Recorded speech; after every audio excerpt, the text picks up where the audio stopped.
우리 254장 찬송 드리면서 예배를 준비하도록 하겠습니다.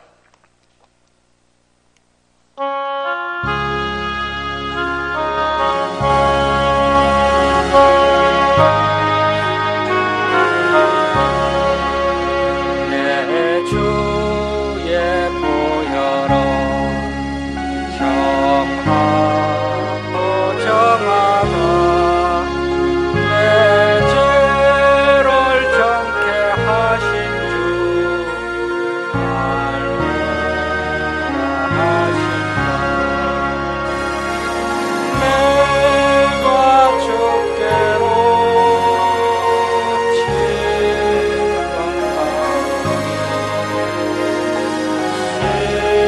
십자가의 보혈로 날 씻어주소서. 약하고 추해도 주께로 나가면 힘주시고 내 추함을 씻어주시네. 내가 주께로 지금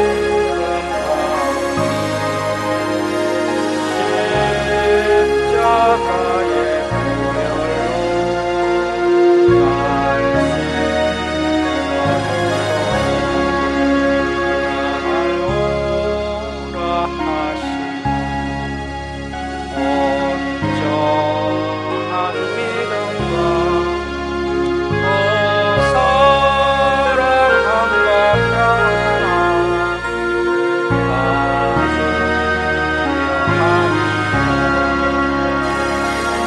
내가 주께로 지금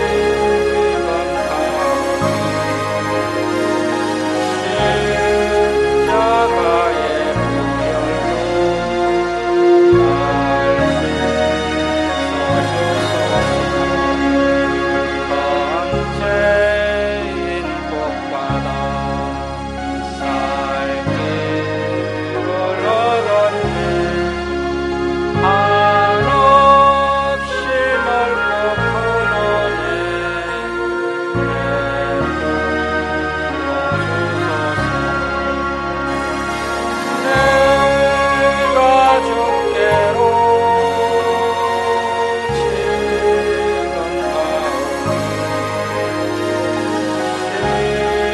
십자가의 보혈로 날 씻어주소서. 피가 맘속에 번쩍거립니다. 내 기도 소리 들어서 따라가소서. 내가 주께로 지금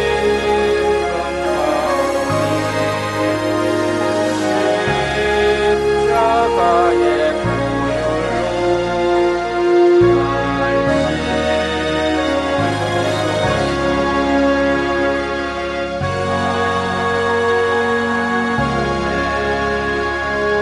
씻어주소서. 우리 539장 한 장 더 찬송 드리겠습니다. 539장 찬송 드립니다.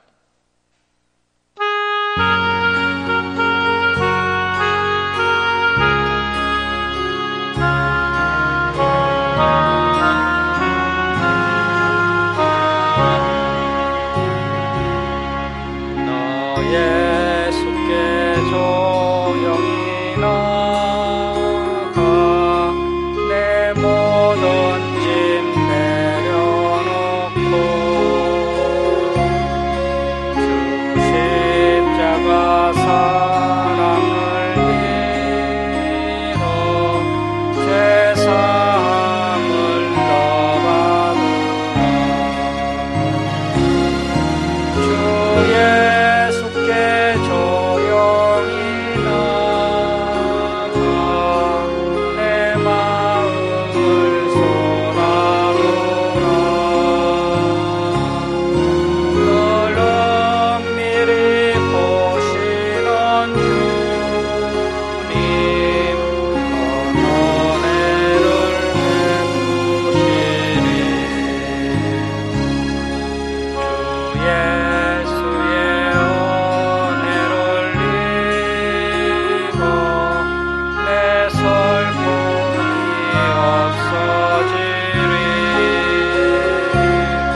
예수께 조용히 나가 내 마음을 쏟아놓으라.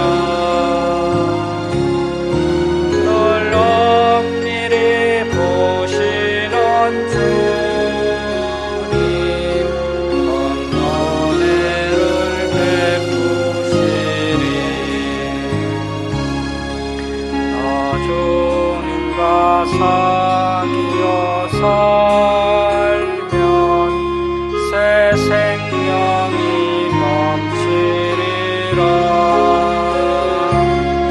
주 예수를 찾는 이 앞에 참 밝은 빛 비추어라. 주 예수께 조용히 나가 내 마음을 쏟아놓으라. 널 엄밀히 보시는 주님 은혜를 베푸시리.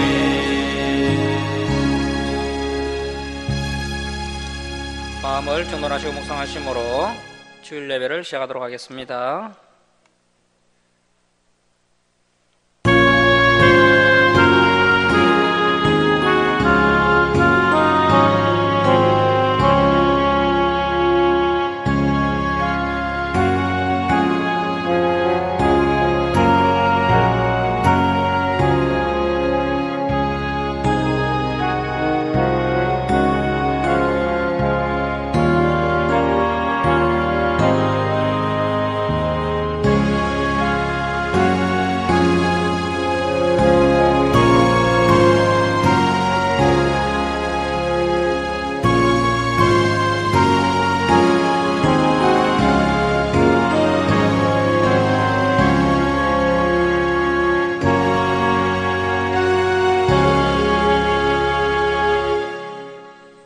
너희 권능 있는 자들아, 영광과 능력을 여호와께 돌리고 돌릴지어다.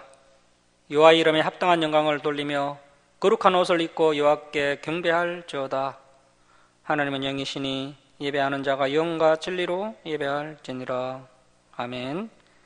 사랑의 하나님 아버지, 이 시간 저희들이 하나님께 찬송과 경배를 올려드리오니 저희들의 예배를 기뻐받아 주옵소서.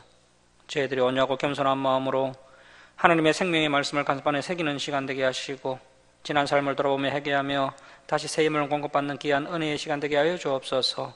감사드리며 예수님의 이름으로 기도드립니다. 아멘. 일어서셔서 19장 찬송 드리겠습니다.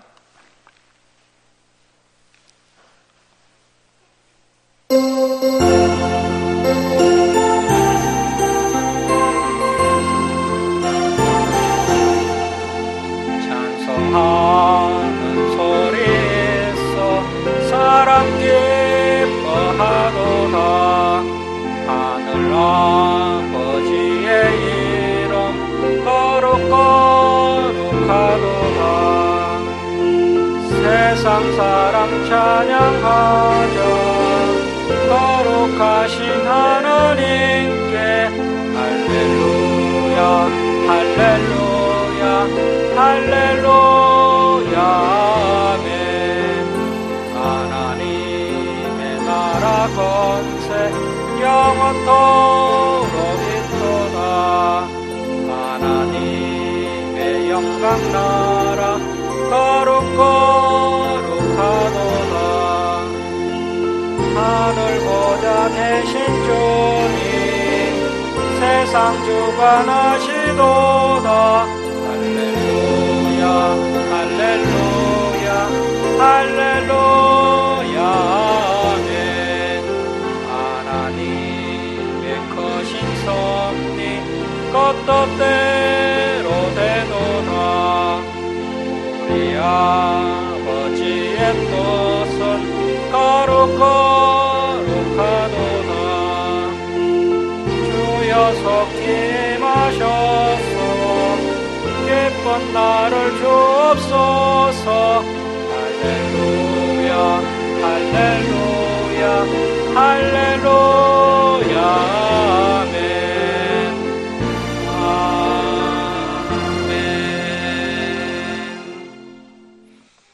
성시교독 96번 어린이 주일입니다. 성시교독 96번 어린이 주일입니다.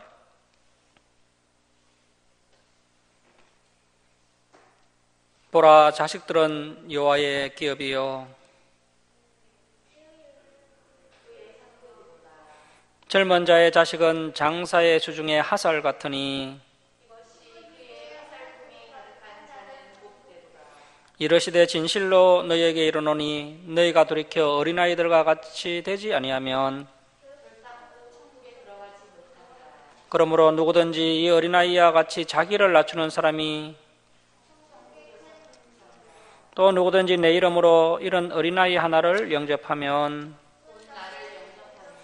또 아비들아 너희 자녀를 노엽게 하지 말고 오직 주의 교훈과 훈계로 양육하라. 함께 읽겠습니다. 그리하면 늙어도 그것을 떠나지 아니하리라. 아멘. 사도신경으로 신앙 고백 드리겠습니다. 나는 전능하신 아버지 하나님 천지의 창조주를 믿습니다. 나는 그의 유일하신 아들 우리 주 예수 그리스도를 믿습니다. 그는 성령으로 잉태되어 동정녀 마리아에게 나시고 본디오 빌라도에게 고난을 받아 십자가에 못 박혀 죽으시고 장사된 지 사흘 만에 죽은 자 가운데서 다시 살아나셨으며 하늘에 오르시어 전능하신 아버지 하나님 우편에 앉아 계시다가 거기로부터 살아있는 자와 죽은 자를 심판하러 오십니다. 나는 성령을 믿으며 거룩한 공교회와 성도의 교제와 죄를 용서받는 것과 몸의 부활과 영생을 믿습니다. 아멘. 성경 말씀은 신명기 22장 1절에서 4절입니다. 신명기 22장 1절에서 4절입니다. 22장 1절에서 4절 우리 교독하겠습니다. 내 형제 소나 양이 길을 잃은 것을 보거든 못 본 채 하지 말고 너는 반드시 그것들을 끌어다가 내 형제에게 돌릴 것이요. 내 형제가 내게서 멀거나 또는 내가 그를 알지 못하거든 그 짐승을 내 집으로 끌고 가서 내 형제가 찾기까지 내게 부었다가 그에게 물려주지. 낙이라도 그리하고 의복이라도 그리하고 형제가 잃어버린 어떤 것이든지 내가 얻거든 다 그리하고 못 본 채 하지 말 것이며 내 형제의 낙이나 소가 길에 넘어진 것을 보거든 못 본 채 하지 말고 너는 반드시 형제를 도와 그것들을 일으킬지니라. 아멘. 자리에 앉아주시기 바랍니다. 기도하겠습니다. 사랑의 하나님 아버지, 어린이 주일을 맞이하여 주님 전으로 불러주시고 하나님께 예배드리게 하심을 감사드립니다. 하나님 아버지, 지난 한 주간을 되돌아볼 때 부족한 저희들의 모습을 이 시간 내어놓고 회개합니다. 하나님의 말씀에 온전히 순종하며 살지 못하였고 또 탐욕을 품었던 저희들을 용서해 주옵소서. 하나님 아버지, 저희들이 해결할 수 없는 여러 가지 문제들을 안고 하나님께 나온 백성들에게 은혜를 베풀어 주셔서 그 문제가 해결되는 은혜를 부어 주옵소서. 육신의 연약한 성도들 온전한 회복의 은혜를 부어 주옵소서. 또 가족의 구원을 위해 기도하는 성도들 온 가족이 하나님께 예배드리는 은혜를 허락해 주옵소서. 또 여러 가지 사정으로 교회에 나오지 못한 성도들에게도 동일한 은혜를 부어 주시옵소서. 하나님 아버지, 이 나라 이 민족을 위해 기도합니다. 이정자들이 하나님께 순종하게 하시고 이 나라를 하나님의 뜻에 따라 바르게 이끌어가도록 붙들어 주옵소서. 북한의 고통받는 백성들을 위해 기도하니 북한의 복음이 빛이 비치게 하시고 복음으로 통일되는 은혜를 이 민족 위에 베풀어 주옵소서. 하나님 아버지, 한국교회 예배가 회복되게 하시고 교회가 하나님의 말씀을 바르게 가르치는 교회가 되게 하여 주옵소서. 특별히 김천주 사랑교회가 하나님의 진리의 말씀을 바르게 가르치는 진리의 터가 되게 하여 주옵소서. 또 믿음의 다음 세대인 주일학교가 부흥되게 하시고 또 어린이들에게 하나님의 생명의 말씀을 잘 가르쳐서 그 말씀이 가슴판에 새겨지게 하시고 또 우리 아이들이 일평생 하나님의 말씀을 앞세우고 살아감으로 범사에 승리하게 하시고 또 하나님께 영광을 올려드리는 귀한 믿음의 일꾼으로 자라나게 하여 주옵소서. 이 시간 저희들이 하나님의 말씀을 통해 하나님의 뜻을 온전히 깨닫게 하시고 또 그 말씀을 가슴판에 새기는 거룩한 성도들 다 되게 하여 주옵소서. 감사드리며 우리를 구원하여 주신 예수님의 이름으로 기도드립니다. 아멘. 563장 찬송 드리겠습니다.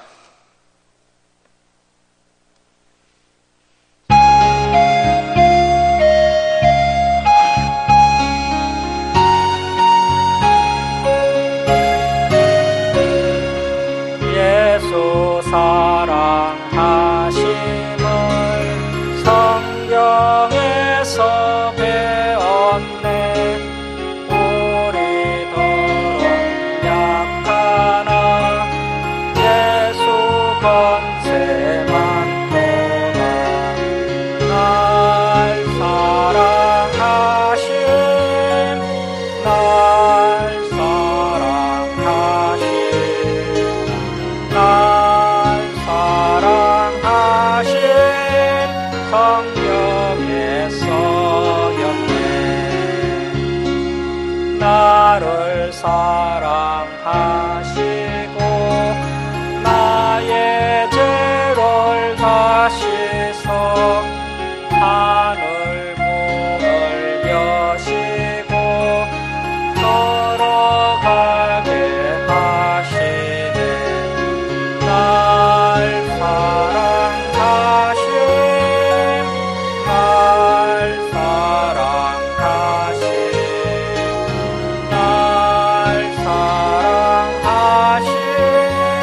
성경에 써였네. 내가 연약할수록 더욱 귀히 여기사 높은 보좌 위에서 낮은 나를 보시네. 날 사랑하신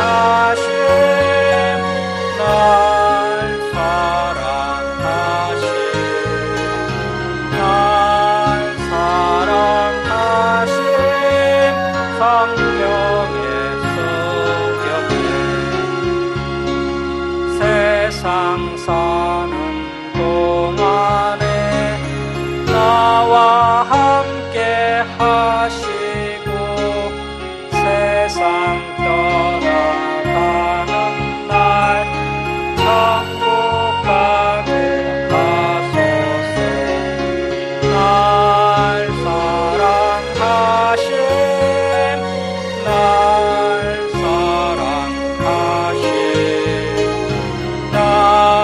사랑하신 성경에 써였네.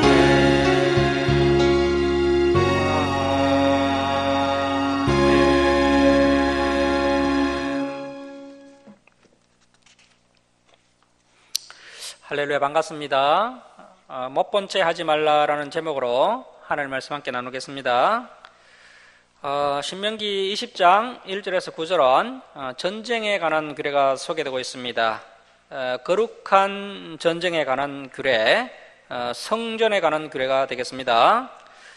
20장 1절은 출전하는 군인들의 마음 자세에 대해 말씀하고 있습니다. 전쟁을 할 때 가장 중요한 것은 전쟁에 임하는 군인들의 마음 자세입니다. 그들의 마음 자세는 이러해야 한다라고 말씀하고 있습니다. 상대 적군이 아무리 강하더라도 무서워하거나 두려워하지 말아야 합니다. 왜냐하면 하나님께서 이스라엘 백성들과 함께 하시기 때문에 두려워하면 안 된다는 것이죠. 자, 20장 1절 말씀 보시겠습니다. 내가 나가서 적군과 싸우려 할 때에 말과 병거와 백성이 너보다 많음을 볼지라도 그들을 두려워하지 말라. 애굽 땅에서 너를 인도하여 내신 내 하나님 여호와께서 너와 함께 하시느니라. 자, 그래서 우리가 어려운 상황 가운데 두려워하지 않는 것, 이것이 진짜 믿음입니다. 그래서 이 말씀은 진리를 추구하고 또 성경 말씀을 붙잡고 살려고 몸부림치는 우리 주사랑교회 성도님들에게 주시는 하나님의 위로의 말씀입니다.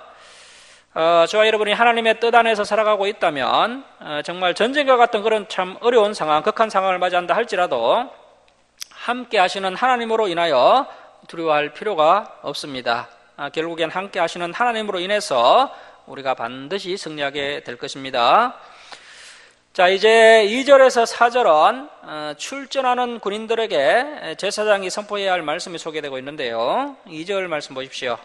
너희가 싸울 곳에 가까이 가면 제사장은 백성에게 나아가서 고하여 그들에게 말하여 이르기를 이스라엘이라 들으라. 너희가 오늘 너희의 대적과 싸우려고 나왔으니 마음에 겁내지 말며 두려워하지 말며 떨지 말며 그들로 말미암아 놀라지 말라.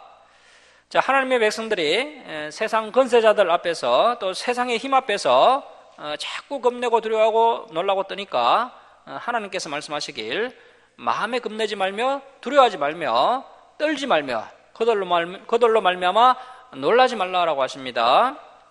자, 4절 말씀 보시면 너희 하나님 여호와는 너희와 함께 가시며 너희를 위하여 너희 적군과 싸우시고 구원하실 것이라 할 것이며. 자, 구원자 하나님께서 이스라엘과 함께 하시고 또 하나님께서 앞서 싸워 주실 것이기 때문에 이러한 믿음으로 두려워하지 말고 담대하게 싸워야 한다는 것입니다. 자, 이제 5절에서 9절은 이제 전쟁에 출전할 때 열애시켜야 될 사람들이 나오는데요. 그래서 이제 징집 면제자에 대한 규정이 소개되고 있습니다. 전쟁이 일어났다 할지라도 전쟁에 참여하지 않고 돌려보낼 대상자에 대해 말씀하고 있습니다. 자, 5절 말씀 보십시오. 책임자들은 백성에게 말하여 이르기를, 자, 첫 번째 돌려보낼 대상자는 새 집을 건축하고 낙성식을 행하지 못한 자가 있느냐? 그는 집으로 돌아갈지니 전사하면 타인이 낙성식을 행할까 하노라. 자, 그래서 첫 번째로 돌려보낼 대상자는 새 집을 건축하고 낙성식, 즉 준공식, 입주식이죠. 입주식을 행하지 못한 그런 사람들은 돌려보내라고 합니다. 자, 이제 6절 말씀 보시면 이제 두 번째로 돌려보낼 대상자입니다. 포도원을 만들고 그 가시를 먹지 못한 자가 있느냐? 그는 집으로 돌아갈지니 전사하면 타인이 그 가시를 먹을까 하노라. 자, 두 번째로 돌려보낼 대상자는 열심히 이제 농사를 지었는데 수확의 기쁨을 맛보지 못한 그러한 자는 또 돌려보내게 됩니다. 자, 이제 7절 말씀 세 번째 돌려보낼 대상자입니다. 여자가 약혼하고 그와 결혼하지 못한 자가 있느냐? 그는 집으로 돌아갈지니 전사하면 타인이 그녀를 데려갈까 하노라 하고, 자, 세 번째로 돌려보낼 대상자는 약혼식만 하고 아직 결혼하지 못한 자는 돌려보내게 됩니다. 자, 그래서 이 5절, 6절, 7절에서 말씀하시는 내용이 우리 인간의 3대 희락입니다. 희락, 세 가지 큰 즐거움입니다. 그래서 세상에서 살아가면서 여러 가지 즐거움이 있겠지만 이 3대 희락이야말로 하나님께서 우리 인간들에게 반드시 챙겨주고 싶어 하신다는 것입니다. 자, 그래서 첫 번째 희락이 뭐였습니까? 정말 아끼고 고생을 해서 이제 새 집을 마련하여서 그 새 집에 입주하는 것은 큰 기쁨이죠. 오늘날 우리나라에서 집을 한 칸 마련하는 것이 참 얼마나 어려운 일입니까? 아파트 한 채 마련하는 일이 정말 어렵습니다.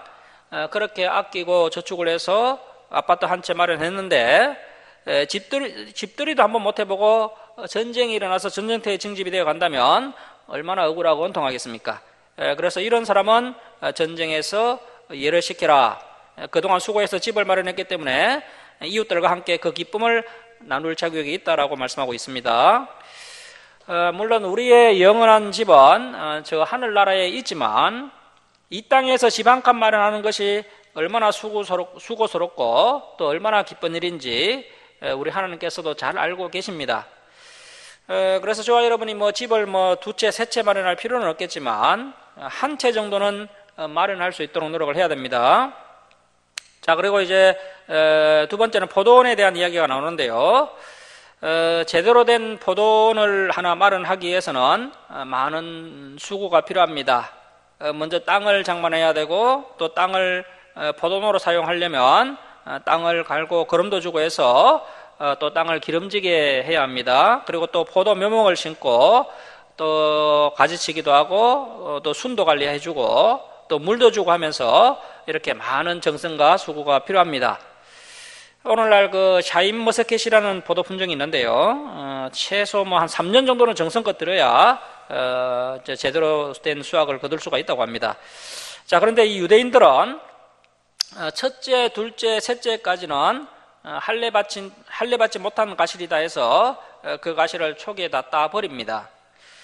그렇게 하면 이제 나무가 튼튼하게 잘 자라게 됩니다. 그리고 이제 넷째 해에 열리는 가실은 자기가 가지는 것이 아니라 이것은 첫 소산이다 하면서 하나님께 바치고, 그래서 이제 5년째가 되어서야 비로소 포도밭 주인이 그 가시를 수확하게 됩니다. 자, 그런데 여러분 이렇게 이제 수고를 해서 이 포도는 잘 갖고 왔는데 이제 가시를 거두려고 하는데 그만 전쟁에 참여하게 된다면 얼마나 허탈하겠습니까? 그래서 하나님께서 이러한 사람의 그 수확의 기쁨을 누릴 만한 자격이 있다. 이러한 사람은 수확의 기쁨을 누릴 만한 자격이 있다 하시면서 이제 징집을 면제해 주시는 것을 볼 수가 있습니다. 자, 그래서 사람이 땀 흘리고 일한 후에 풍성한 수확을 얻고 기쁨을 누리는 것을 우리 하나님께서도 역시 은하시고 또 그것을 기뻐하신다는 것입니다.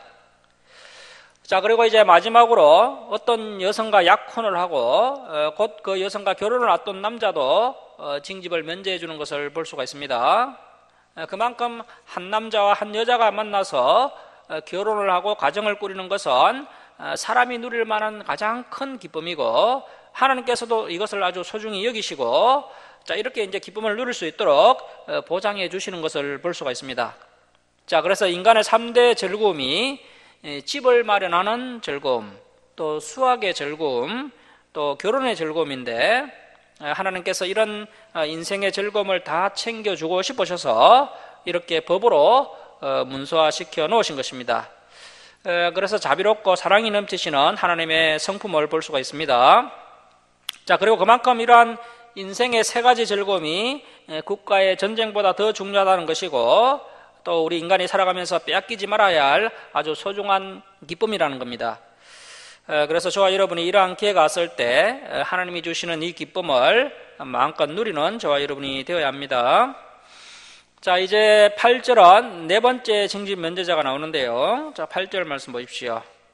책임자들은 또 백성에게 말하여 이르기를 두려워서 마음이 허약한 자.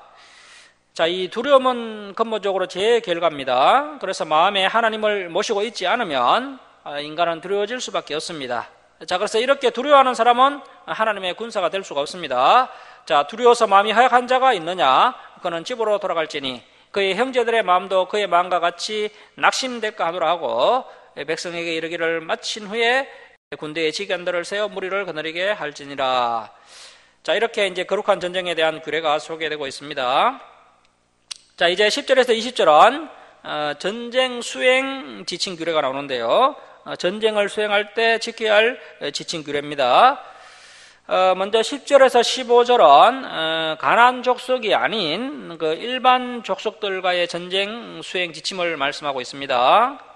자, 우리 10절 말씀 우리 함께 읽겠습니다. 자, 시작. 내가 어떤 성읍으로 나아가서 치료할 때에는 그 성읍에 먼저 화평을 선언하라. 자, 그래서 평화의 사신을 먼저 보내라고 말씀하십니다. 성경을 보면 어떤 전쟁에서는 평화의 사신을 보내라는 이야기가 나오고요, 어떤 전쟁에서는 이 평화의 사신에 관한 내용이 전혀 없습니다. 이 가나안과의 전쟁은 평화의 사신을 보내는 것이 제해가 됩니다.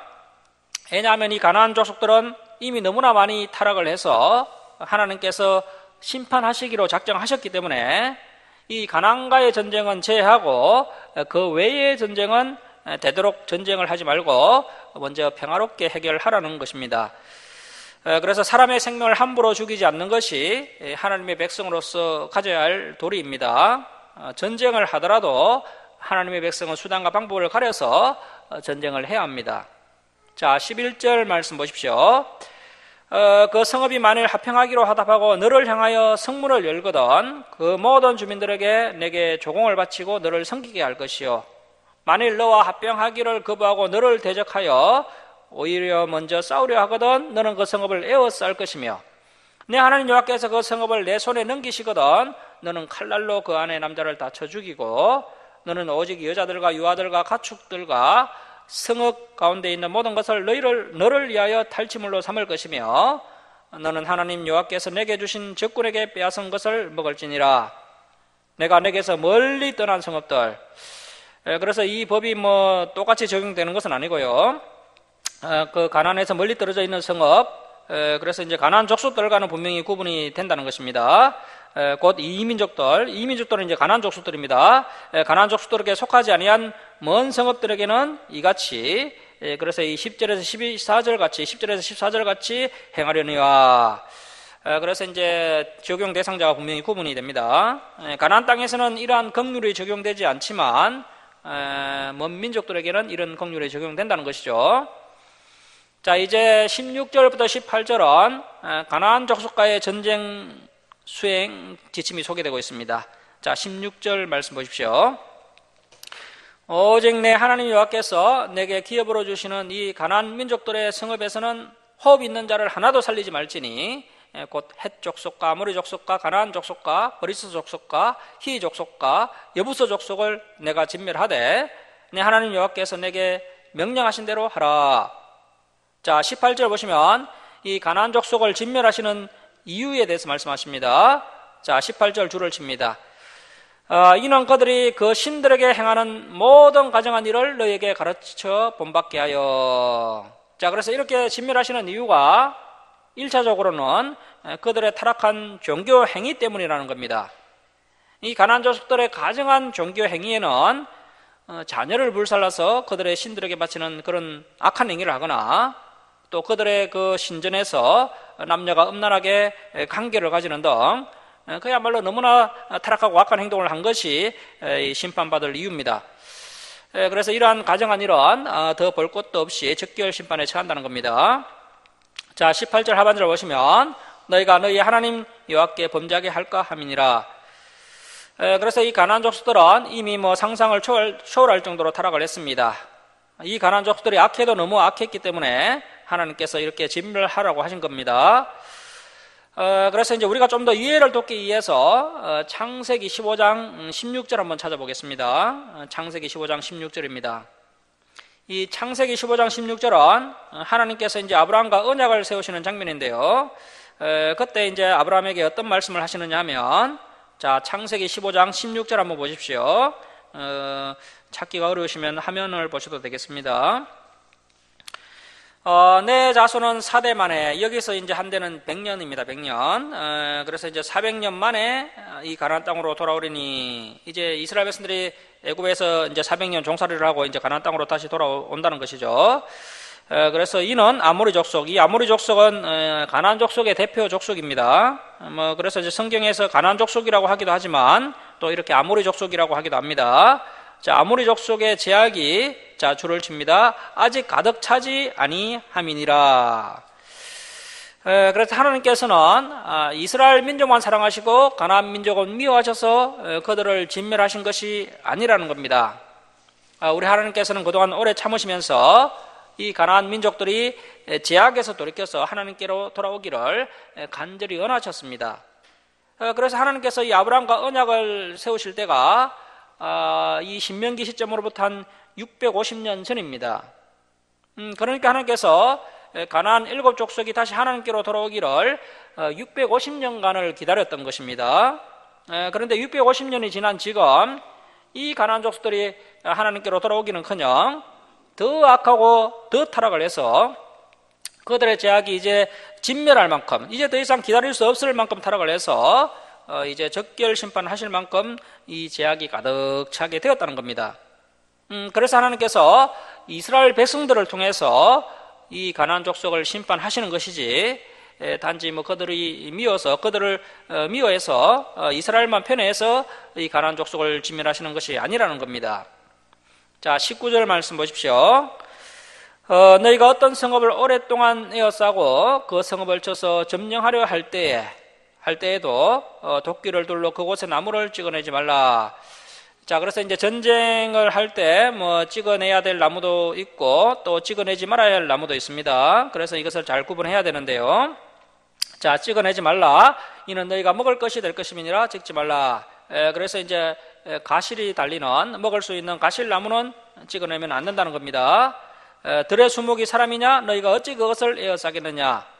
다만 감옥이 아닌 수목은 찍어내어 너희와 싸우는 그 성읍을 치는 기구를 만들어 그 성읍을 함락시킬 때까지 쓸지니라. 자, 그래서 가일나무는 찍어내면 안 된다, 이렇게 말씀하십니다. 성읍을 함락시키기 위해 일반 수목은 찍어서 전쟁 도구로 사용해도 되지만 가일나무는 너무나 소중한 자산이기 때문에 전쟁 중에도 보호되어야 한다라는 겁니다. 자, 이제 신명기 21장 1절에서 9절은 피살된 시체가 덜에 엎드려져 있는 것을 발견했는데 목격자가 아무도 없을 때 이 덜에 엎드려진 이 피살된 시체를 어떻게 처리해야 하느냐, 그런 이야기를 하고 있습니다. 자, 21장 1절 말씀 보십시오. 내 하나님 여호와께서 내게 주어 차지하게 하신 땅에서 피살된 시체가 덜에 엎드려진 것을 발견하고 그 쳐 죽인 자가 누구인지 알지 못하거든 너희의 장로들과 재판장들은 나가서 그 피살된 곳의 사방에 있는 성읍의 은근을 잴 것이요, 그 피살된 곳에서 제일 가까운 성읍의 장로들이 그 성읍에서 아직 부리지 아니하고 멍에를 매지 아니한 암송아지를 취하여 그 성읍의 장로들이 물이 항상 흐르고 갈지도 않고 씨를 뿌린 일도 없는 골짜기로 그 송아지를 끌고 가서 그 골짜기에서 그 송아지의 목을 꺾을 것이요 레위 자손 제사장들도 그리로 갈지니 그들은 내 하나님 여호와께서 택하사 자기를 섬기게 하시며 또 여호와의 이름으로 축복하게 하신 자라 모든 소송과 모든 투쟁이 그 제사장들의 말대로 판결될 것이니라. 자, 그래서 모든 소송의 판결권을 가지고 있는 제사장이 이때 이제 함께 입석을 해서 정 과정을 참관한 가운데 이제 장로들을 통한 속죄 의식이 진행되어야 한다라고 말씀합니다. 자, 6절 말씀 보십시오. 그 피살된 곳에서 제일 가까운 성읍의 모든 장로들은 그 골짜기에서 목을 꺾은 암송아지의 손을 씻으며 말하기를 우리의 손이 이 피를 흘리지 아니하였고 우리의 눈이 이것을 보지 못하였나이다. 여호와여 주께서 속량하신 주의 백성 이스라엘을 사하시고 무죄한 피를 주의 백성 이스라엘 중에 머물러 두지 마옵소서 하면 그 피를 흘린 죄가 사함을 받으리니 이는 이와 같이 여호와께서 보시기에 정직한 일을 행하여 무죄한 자의 피를 흘린 죄를 너희 중에서 제할지니라. 이 구약 시대 때는 아직 성경이 완성되지 않은 시대이기 때문에 하나님께서 때론 직통으로 계시를 주시기도 하시고 또 이렇게 하나님께서 이적과 기적을 베풀어 주시는 그러한 시대였습니다. 그렇게 해서 하나님께서 이제 이렇게 직접적으로 역사하시는 시대지만 하나님께서 또 이런 세세한 일들은 또 관여하지 않는 것을 볼 수가 있습니다. 우리 생각 같으면은 이러한 피살된 시체가 발견되면 이 사람을 죽인 그 죄인이 이제 사람이 누군지 알지 못할 때 이제 제사장이 하나님께 기도해서 하나님께 이제 물어보면은 하나님께서 이제 어느 지파 어느 가문 누가 이러한 짓을 했다라고 하시면서 이렇게 이제 직통으로 말씀해 주시면 좋으련만 하나님께서 또 그렇게 하시지 않는다는 겁니다. 그래서 이러한 특별 계시가 임하는 시대임에도 하나님께서 특별하게 직통으로 말씀해 주시는 것이 아니라 이렇게 보편적인 말씀을 따라 지시하시는 것을 볼 수가 있습니다. 그래서 오늘날 우리 건강한 신앙인들은 성경 말씀을 따라 살아가야 하는 것입니다. 자, 이제 10절부터 14절은 전쟁에서 승리하여서 사로잡아온 여자 포로가 있는데 그 여자 포로가 너무나도 아리따워서 그 여자 포로를 자기 아내로 삼을 때 정결 예식을 행해야 한다라고 말씀하고 있습니다. 자, 10절 말씀 보십시오. 내가 나가서 적군과 싸울 때 이 적군은 멀리 있는 적군입니다. 가나안 족속은 아닙니다. 자, 내 하나님 여호와께서 그들을 내 손에 넘기심으로 내가 그들을 사로잡은 후에 내가 만일 그 포로 중에 아리따운 여자를 보고 그에게 연연하여 아내를 삼고자 하거든 그를 내 집으로 데려갈 것이요 그는 그 머리를 밀고 손톱을 베고 또 포로의 의복을 벗고 내 집에 살며 그 부모를 위하여 한 달 동안 애곡한 후에 내가 그에게로 들어가서 그의 남편이 되고 그는 내 아내가 될 것이요. 자, 이것이 이른바 머리를 밀고 손톱을 베고 하는 정결 예식인데요. 이방인들이 유대인으로 개종했을 때도 머리를 밀고 또 손톱을 깎는 이런 정결 예식을 행하게 됩니다. 자, 그렇게 이제 결례를 행하고 그 여자 부모를 위해서 또 한 달간 애곡한 후에 이제 아내로 맞이할 수가 있습니다. 자, 14절 말씀 보십시오. 그 후에 이제 시간이 좀 지나서 이 남자가 또 마음이 변해서 또 그녀를 기뻐하지 않는 겁니다. 자, 그 후에 내가 그녀를 기뻐하지 아니하거든 그의 마음대로 가게 하고 결코 돈을 받고 팔지 말지라 내가 그를 욕보였은적 종으로 여기지 말지니라. 당시 고대 근동의 시대 상황으로서는 이 법은 아주 혁신적인 법인 것입니다. 전쟁에 포로되었던 여인이었고 종으로 치부하는 것은 지극히 당연한 것인데 하나님께서는 그래도 그 여자를 네가 과거에 사랑했었고 또 너의 아내가 되었던 사람이기 때문에 이제 그녀를 내보낼 때는 종으로 생각하지 말고 자유인으로 여겨서 자유롭게 보내라. 절대로 돈을 받고 팔아서는 안 된다. 이렇게 말씀하십니다. 그래서 이 3400년 전에 이 고대 근동의 시대 상황에서는 그야말로 혁신적인 법입니다. 그래서 우리 하나님께서 이렇게 최소한의 윤리를 말씀하고 있는 것입니다.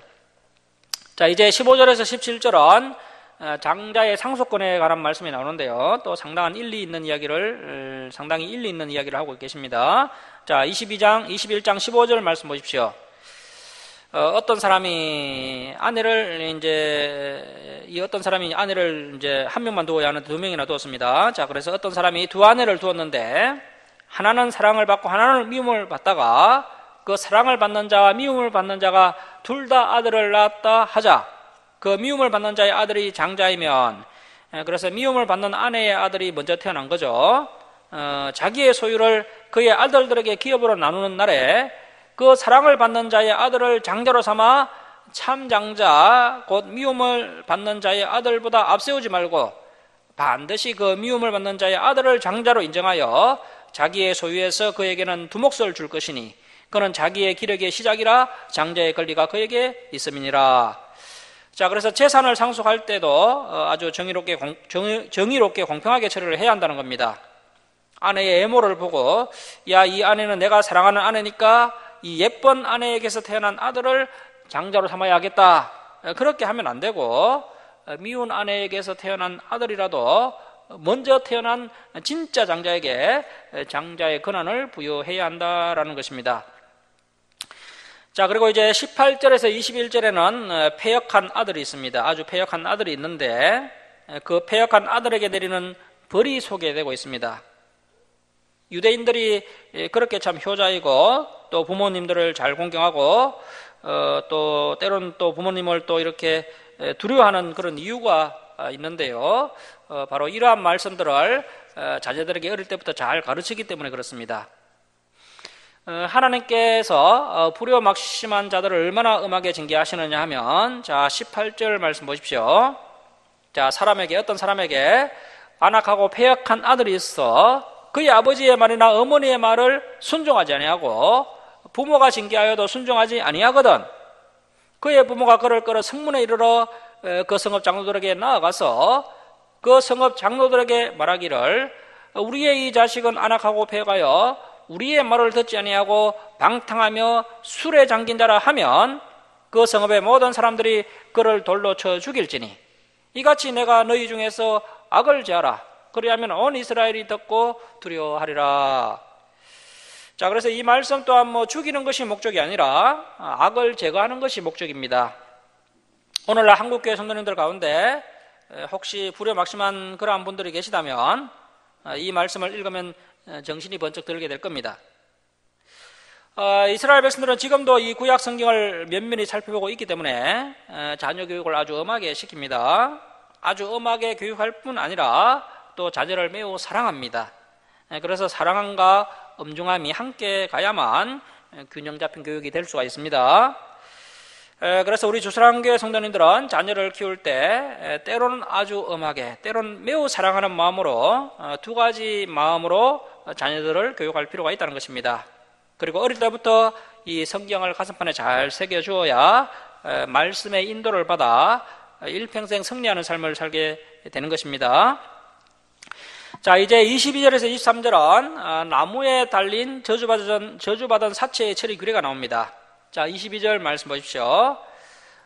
사람이 만일 죽을 죄를 범함으로 네가 그를 죽여 나무 위에 달거든 그 시체를 나무 위에 밤새도록 두지 말고 그날에 장사하여 내 하나님 여호와께서 내게 기업으로 주시는 땅을 더럽히지 말라. 나무에 달린 자는 하나님께 저주를 받았음이니라. 자, 그래서 이렇게 나무 위에 사람을 달아서 사형시키는 일이 과거부터 있어 왔다는 것입니다. 예수님 당시에 갑자기 이렇게 죄인을 나무 십자가에 달았던 것이 아니라 고대 근동 시대부터 이제 사람이 추악한 죄를 지으면 이렇게 나무에 달아서 사형을 시켰습니다. 그래서 이제 이 당시에 또 이렇게 여러 가지 이제 죄를 지은 경우에 사형이 되는데 특별히 이제 종들이 도망갔다 붙잡혔을 때 또 종들이 반란을 일으켰을 때 이제 본을 보이기 위해서 이제 사람들이 많이 보는 광장 같은 곳에 이제 나무를 세우고 그 위에다가 이렇게 이제 종들을 매어 달아 사형시키는 경우가 많이 있었습니다. 그런데 이제 사람을 또 이렇게 너무 오랫동안 나무 위에 달아놓으니까 그것이 너무 잔인하게 보인다는 거죠. 특별히 맹금류들이나 또 까마귀들이 와서 또 시체를 훼손해서 보기 너무 혐오스러우니까 비록 죽을 죄를 지어서 죽었다 할지라도 그 시체를 나무 위에 밤새도록 두지 말라라고 하나님께서 말씀하고 계십니다. 그래서 이제 성경에서는 추악한 죄에 대해서는 살인을 허용하고 있습니다. 하지만 그 살인자를 처벌할 때도 기본적인 윤리, 하나님의 백성으로서의 기본적인 윤리는 지켜야 한다라고 말씀하고 있습니다. 자, 이제 22장으로 갑니다. 22장 1절에서 4절은 상부 상조 규례가 나오는데요. 이웃사랑에 대한 기초 개념에 대해서 말씀해주고 있습니다. 그래서 이웃사랑의 출발은 바로 관심입니다. 관심. 자, 22장 1절 말씀 보십시오. 내 형제 소나 양이 길을 잃은 것을 보거든, 자, 줄을 칩니다. 못 본 채 하지 말고. 그래서 못 본 채 하면 안 됩니다. 못 본 채 하는 것도 죄가 됩니다. 오늘날 현대인들은 뭐 바쁘다고 못 본 채 많이 합니다. 그래서 이제 가끔 언론에 나오는 이야기가 어떤 사람이 아파서 쓰러져 있어도 아무도 가까이 가서 일으켜 세우거나 도와주지 않는 것을 볼 수가 있는데요. 성경에서는 이렇게 못 본 채 하는 것도 죄가 됩니다. 자, 너는 반드시 그것들을 끌어다가 내 형제에게 돌릴 것이요. 내 형제가 내게서 멀거나 또는 내가 그를 알지 못하거든 그 짐승을 내 집으로 끌고 가서 내 형제가 찾기까지 내게 두었다가 그에게 돌려줄지니, 낙이라도 그리하고 의복이라도 그리하고 형제가 잃어버린 어떤 것이든지 내가 얻거든 다 그리하고 못 본 채 하지 말 것이며, 내 형제의 낙이나 소가 길에 넘어진 것을 보거든 못 본 채 하지 말고 너는 반드시 형제를 도와 그것들을 일으킬지니라. 자, 그래서 정말 하나님의 백성이라면 이러한 것을 못 본 채 하지 말고 반드시 도와주어야 한다라고 말씀하십니다. 저와 여러분이 이 땅에서 복받고 잘 사는 것이 뭐 목사가 축복기도 해줘야 복받는 것이 아니라, 또 교회에 헌금을 많이 해야 복받는 것이 아니라, 정말 하나님께서 저와 여러분에게 복 주시는 기준이 바로 이러한 것입니다. 아무도 보지 않을 때 정말 나와 아무 상관없는 사람이라 할지라도 어려움에 처해 있으면 못 본 채 하지 말고 반드시 도와주어야 합니다. 그렇게 할 때 하나님께서 풍성한 복을 허락해 주십니다. 자, 5절 말씀 보십시오. 여자는 남자의 의복을 입지 말 것이요 남자는 여자의 의복을 입지 말 것이라. 이같이 하는 자는 내 하나님 여호와께 가정한 자이니라. 자, 그래서 우리가 이렇게 성경을 면밀히 보면 우리 하나님의 성품이 어떠한지를 알 수가 있는데요. 그래서 오늘날 교회에서 구약 성경을 잘 살펴보지 않고 신약 성경만 보니까 교회에서 성경에 배치되는 그런 일들이 많이 일어나고 있습니다. 어떤 교회에서는 목사님이 청바지를 입고 설교를 하기도 하고요. 또 어떤 목사님은 머리를 길게 길러서 묶고 그렇게 다니는 목사님도 계시고, 또 어떤 여자 청년들은 또 미니스커트를 입고 교회에 오기도 하는데, 그럴 때 교회에서 그런 것을 아무 말도 하지 않고 그렇게 방치하고 있는데, 우리 하나님께서는 정말 이런 세세한 것까지도 다 신경을 쓰신다는 겁니다. 그래서 남자는 남자답게, 여자는 여자답게 옷을 입는 것이 성경적이고, 또 이러한 모습들이 또 하나님의 창조원리에 합당한 것이고, 또 이러한 것을 또 하나님께서 기뻐하신다는 겁니다. 그래서 우리 여성들은 여성스럽게, 또 남성들은 남성답게 옷을 입는 것이 성경적인 것입니다. 자, 6절 말씀 보십시오. 길을 가다가 나무에나 땅에 있는 새 보금자리에 새 새끼나 알이 있고 어미새가 그의 새끼나 알을 품은 것을 보거든, 자, 줄을 칩니다. 그 어미새와 새끼를 아울러 취하지 말고. 자, 이것도 아주 중요한 말씀인데요. 그래서 사람이 되어서 그렇게 욕심이 많고 잔인하면 안 된다는 것입니다. 어미는 반드시 놓아줄 것이요 새끼는 취하여도 되나니, 자, 줄을 칩니다. 그리하면 내가 복을 누리고 장수하리라. 자, 여러분 놀랍지 않습니까? 우리가 보통 복을 누리고 장수하려면 적어도 부모님께 효도 정도는 해야 이런 복을 받을 수 있을 것이다 라고 생각했는데요. 이 말씀을 보면 어미새와 새끼새가 함께 있는데, 하나님의 창조 원리를 존중해서, 하나님의 말씀을 존중해서 그 어미새는 풀어주고 새끼새만 취하면 이러한 복을 누리고 장수를 하게 된다는 것입니다. 하나님께서 어미새와 새끼새를 다 취하지 못하도록 하신 것이 아니라 새끼새는 취하도록 하셨습니다. 그래서 너무 욕심을 부리지 말고 이 자연 만물들을 소중하게 여기고 이렇게 자연을 아끼면서 사랑하면서 살면 이러한 하나님의 풍성한 복을 누리면서 살게 된다는 것입니다. 그래서 오늘날 또 이렇게 행복한 인생을 살아가는 사람들을 보면요, 좀 욕심을 좀 내려놓고 이렇게 자연을 사랑하면서 살아가는 그러한 사람들입니다. 그래서 저와 여러분이 이 말씀에 순종하여서 또 이러한 복을 받아 누려야 합니다. 자, 우리 마지막으로 8절 말씀 우리 함께 읽겠습니다. 자, 시작. 내가 새 집을 지을 때 지붕에 난간을 만들어 사람이 떨어지지 않게 하라. 그 피가 내 집에 돌아갈까 하노라. 우리나라 한옥 같은 경우에는 뭐 옥상이 없습니다. 그런데 이제 이스라엘은 또 이런 옥상이 있는 구조로 집을 짓습니다. 그래서 오늘날 옥상 있는 집이 우리나라에 많이 있는데요. 우리 교회도 옥상이 있죠. 옥상에 한번 올라가 보셨나요? 그래서 이제 요즘은 난간을 설치하라는 규정이요, 건축법이나 또 산업안전보건법에 다 지정이 되어 있습니다. 그래서 옥상 난간은 최소 한 1m 20 정도는 되도록 그렇게 해야 한다라고 규정되어 있습니다. 오늘날은 또 뭐 중대재해처벌법이 또 시행되고 있지 않습니까? 그래서 이제 사람들이 또 많이 이제 사고로 죽는 경우가 있는데요. 이제 어느 사고로 많이 죽느냐면 추락재, 떨어져서 죽는 죄입니다. 그래서 이제 우리가 저도 이제 그래서 이런 데 관심이 많아서 이 교회를 건축하면서 이제 추락재가 어디에 있을까 생각해서 면밀히 살펴보고 이제 안전 조치를 했습니다. 계단 올라오다 보면 이제 계단 사이에 이렇게 난간이 있고, 계단에 난간이 있고, 그 사이가 텀이 너무 넓어가지고 아이들이 빠질 것 같아서 그 사이에 하나씩 더 끼워 넣었어요. 살을. 혹시나 아이들이 빠질까봐. 옥상에도 또 난간이 또 약간 좀 취약한 부분이 있어서 추가로 또 이렇게 스텐 봉으로 이렇게 또 막고 이런 조치를 했습니다. 그래서 이제 우리가 이렇게 세심하게 이런 것들을 잘 살펴서 이런 사고가 나지 않도록 해야 됩니다. 그것이 또 하나님의 뜻인 것입니다. 그래서 우리 하나님께서 이렇게 이제 3,400년 전에 이렇게 안전에 대해서도 세부적으로 신경을 많이 쓰셨다는 것을 알 수 있고요. 그만큼 사람의 생명은 소중하고, 그래서 우리가 이런 부분에 있어서 아주 세밀하게 신경을 쓰면서 이렇게 미연의 사고를 방지해야 되는 것입니다. 자, 그래서 오늘날 우리가 사용하는 법이 이렇게 성경에서 그 기원을 찾을 수가 있습니다. 자, 말씀을 마치도록 하겠습니다. 사랑하는 성도 여러분, 우리의 힘으로 감당할 수 없는 어려운 상황이 발생한다 할지라도 두려워하지 마십시오. 하나님께서 진리를 추구하는 저와 여러분과 함께 하시고 친히 앞서 싸워주심으로 우리는 기필코 승리하게 될 것입니다.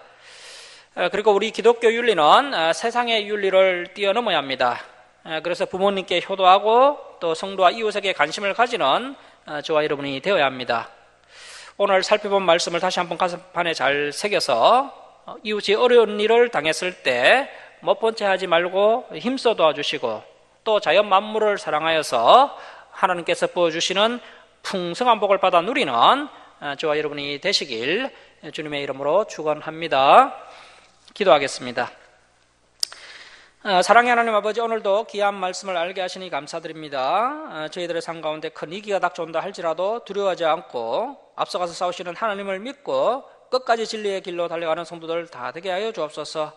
하나님께서 함께 하신다는 그 사실을 믿고 담대하게 나아갈 때 반드시 하나님께서 문제를 해결해 주시고 또 저희가 승리하게 될 줄 믿습니다.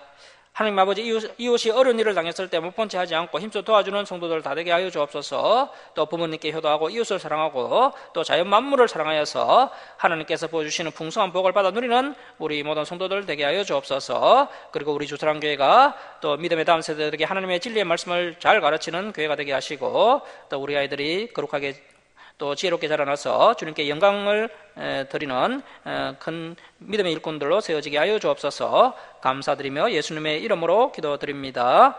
아멘. 569장 찬송 드리고 봉헌 드리겠습니다.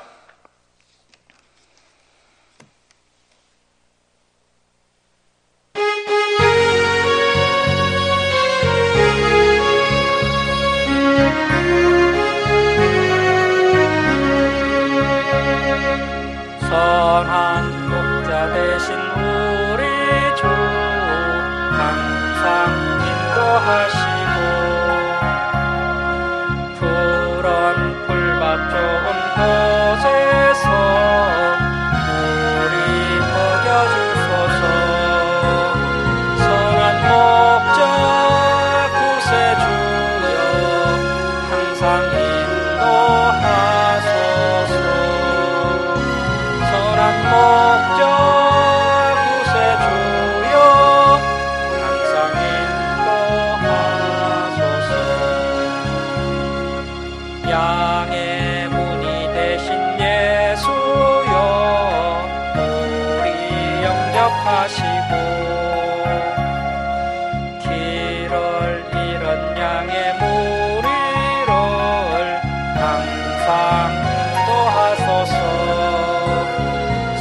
목자 구세주여 기도 들어주소서. 선한 목자 구세주여 기도 들어주소서.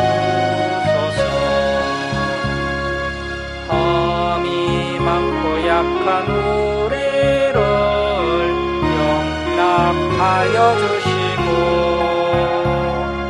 주의 넓고 크신 은혜로 자유 얻게 하셨네. 선한 목자 구세주여 지금 나갑니다. 선한 목자 구세주여 지금 나갑니다. 일찍 주의 뜻을 따라서 살아가게 하시고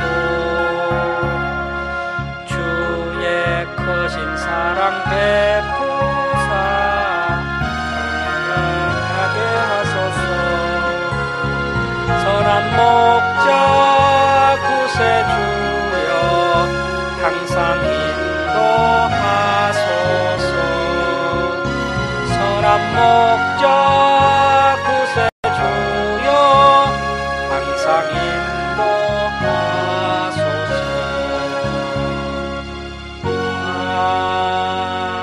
아멘.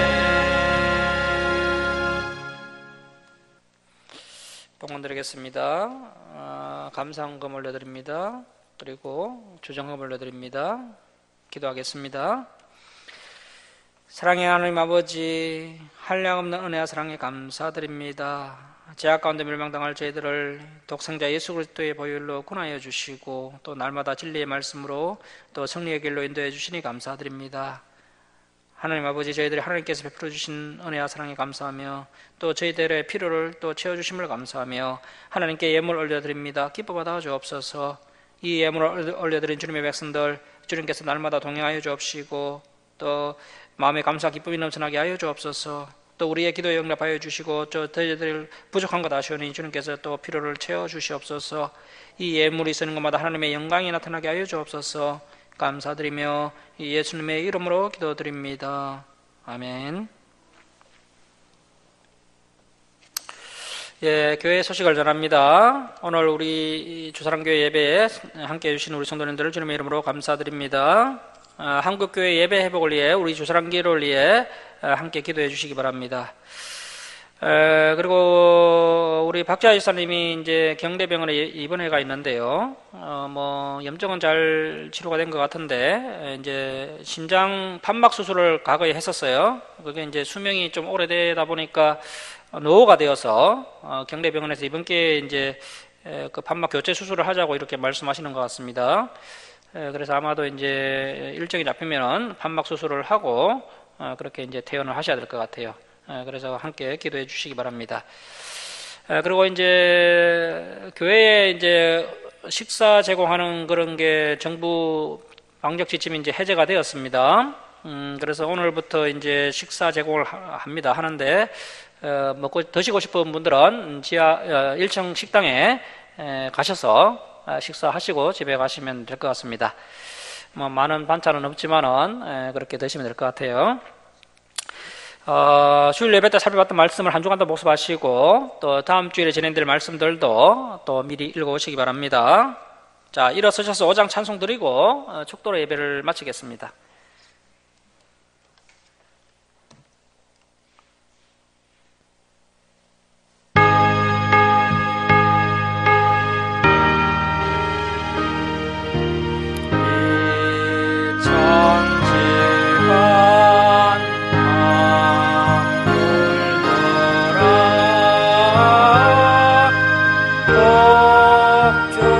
주시는 주여